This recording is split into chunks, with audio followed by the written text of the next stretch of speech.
question I'm often asked is, do you ever regret any videos you've ever made?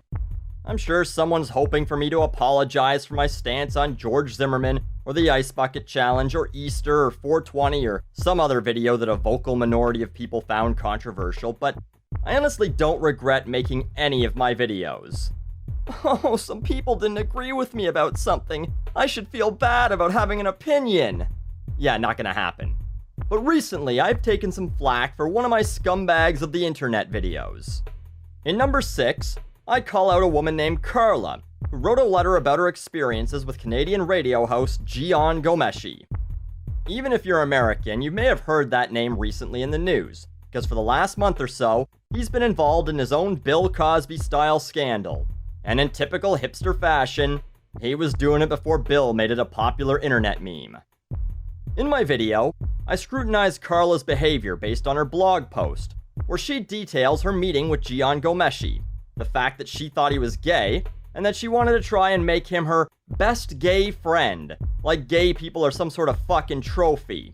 She lies to him about having listened to his show, and she tries to use him to further her career, and then pretends like she had no other choice but to continue on with their encounter when she found out that he was straight and he thought they were on a date when she had numerous choices. None of them involved going with him to see her favorite band for free. Pretty scummy behavior if you ask me.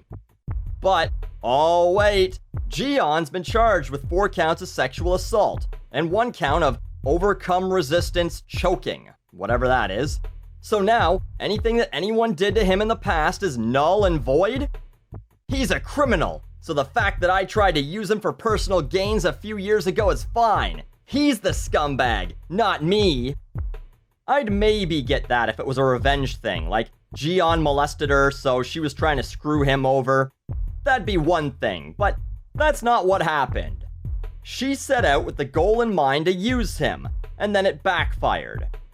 Is Jian Ghomeshi a scumbag of life? Sure, I mean, probably. I think his show is awful. I think he's a wormy fuck. In fact, in that very video, I mentioned numerous times that men should always have a woman's consent before touching them. And one of the slides mentions how I sided with Billy Bob Thornton in the now infamous interview where Jian was specifically asked not to mention his film career because he was trying to promote his band, and the first thing he mentioned was his film career. So Billy Bob refused to answer any questions and rambled on about completely unrelated topics. It's pretty funny, you should see the video. But then there's the accusations so far. Like 9, 10 women and a man came forward to mention various things from sexual harassment to sexual assault. None of them have claimed rape, though. The difference? They said yes to the sex, but they didn't say yes to the choking, hair pulling, slapping, and punching that old Jian has admitted to being into. After these allegations came out, he was fired by the CBC. He denied the claims and launched a wrongful dismissal case against the CBC, but then dropped that. So clearly he felt that wasn't winnable. Then a couple days later, he was formally charged by the police. Based on how much time this took, I don't think they just take people's words for that. You can't just walk into a police station, say, hey, a guy choked me during sex and I didn't want him to, so go arrest him. Not a cop or a lawyer or a judge, but pretty sure it doesn't work like that. They need to have some sort of proof to move forward. Of course, not everyone that's arrested is guilty. Proof can be made up, but the deck is definitely stacked against him. So yeah, Jian is, at best, a pretentious, self-important prick who likes rough sex. At worst, he's a guy who gets off on violently beating women. Even in the best case scenario, Jian Ghomeshi's career is done. Even a grocery store won't want to hire him to stock shelves. And in the worst case scenario, his cellmate will be stocking his shelf every night.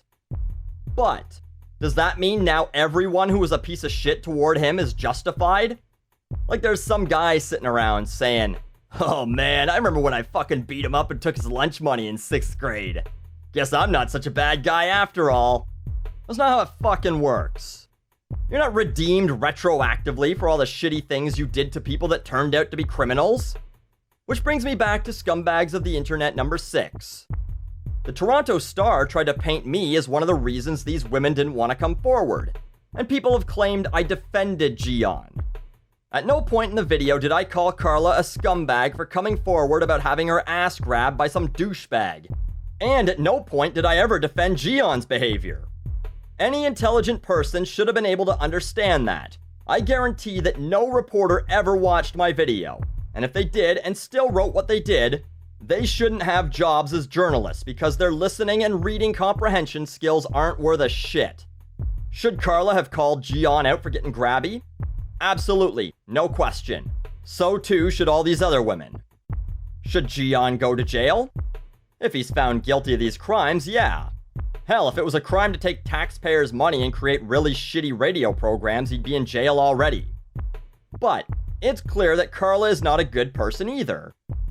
No, she's not a violent sexual deviant, but is that how it works now? You can do anything shitty to someone else because you're not as shitty as them? If so, I'm sorry, but I gotta wrap this video up. I need to go look at a sex offenders registry so I can go find their addresses and break into their homes. It's fine. They're worse than me.